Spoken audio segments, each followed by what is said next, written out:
Who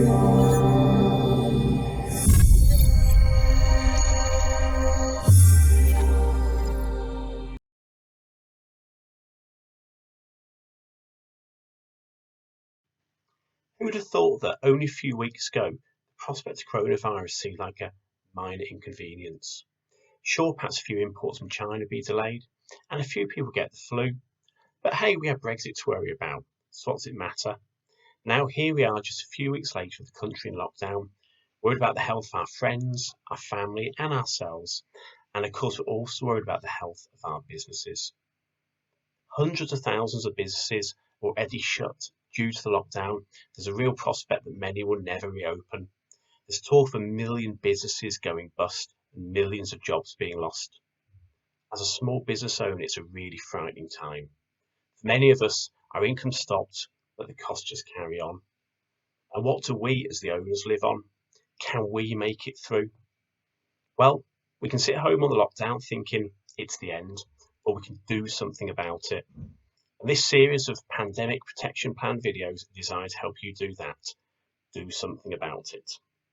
Now, my name is John Davis. I have an accounting practice in Liverpool, and I'm here to share with you some practical steps to make sure that your business survives this and comes out strongly on the other side.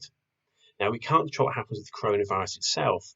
We need all the great people in the NHS and the doctors around the world to help with that. But there are bits of our businesses that we can control to make sure that we survive the crisis, we stabilise our businesses, and we strengthen to secure future income to come out strongly on the other side. Because after any crisis or recession, there is always a bounce back. We need our businesses to be ready for that bounce. So rather than be despondent and think it's the end of our business, let's do something about it and put ourselves in a position when we come out this as strongly as possible with healthy businesses to protect our employees, our families, and ourselves.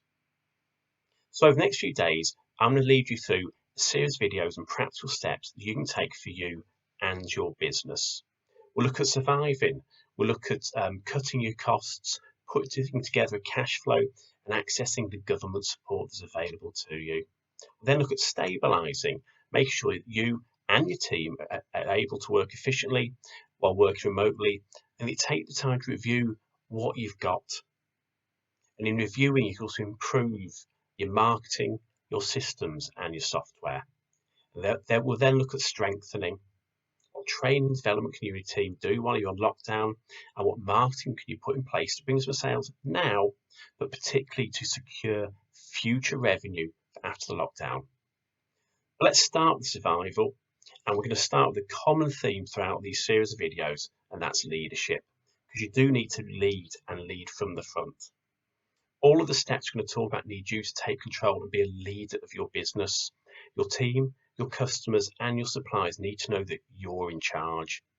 You need to be positive. They'll all be looking to you for leadership in this new world. Your team might never worked remotely before. They're worrying about their jobs. Your customers are worrying about whether you can deliver, and your suppliers are just hoping they'll get paid. So in this section, we're actually going to start with leading the team. During this crisis, just like you and your customers, your team are going to be worried.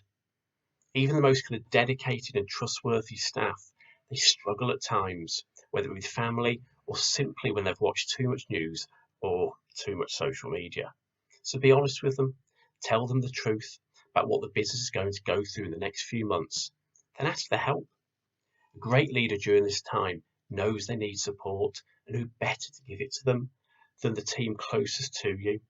Having your team involved in the process, getting the business through this period, will be one of the best things you can do. Now, part of getting them involved and leading is keeping in touch. It's a good idea to kind of have business updates and coronavirus updates daily. Staying positive will help, but ignoring it entirely will cause more problems than good. Now, share with your team, but do think about what you share. Too many news stories, social media stories are focusing on the bad and also just the new stuff and minor stuff rather than the big picture that you need. You need to separate facts from speculation. It's natural to overreact sometimes to the emerging issues. As a leader, it's best for you, your team and your business to keep to the facts, and specifically facts that impact you and the business. Now, in terms of communication, as the situation develops, it's likely your policies and methods will change as well.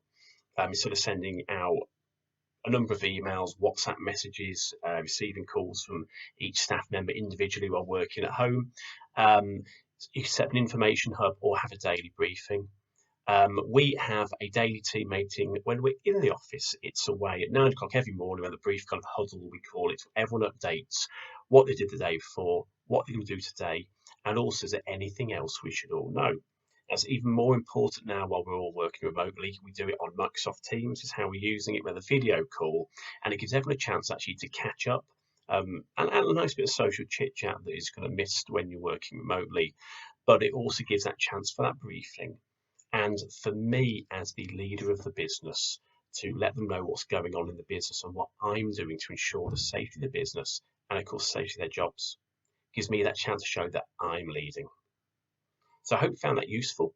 In the next step, we're going to look at my favourite bits as an accountant, and that's kind of cash flow, as you can imagine, something that I very much like to talk about, but something that's going to be hugely, hugely important over the next few weeks to make sure people survive. So if you'd like to see more of our videos, you obviously please do kind of subscribe to our YouTube channel. But otherwise, I'll see you on the next video and we'll talk about cash flow. Thank you.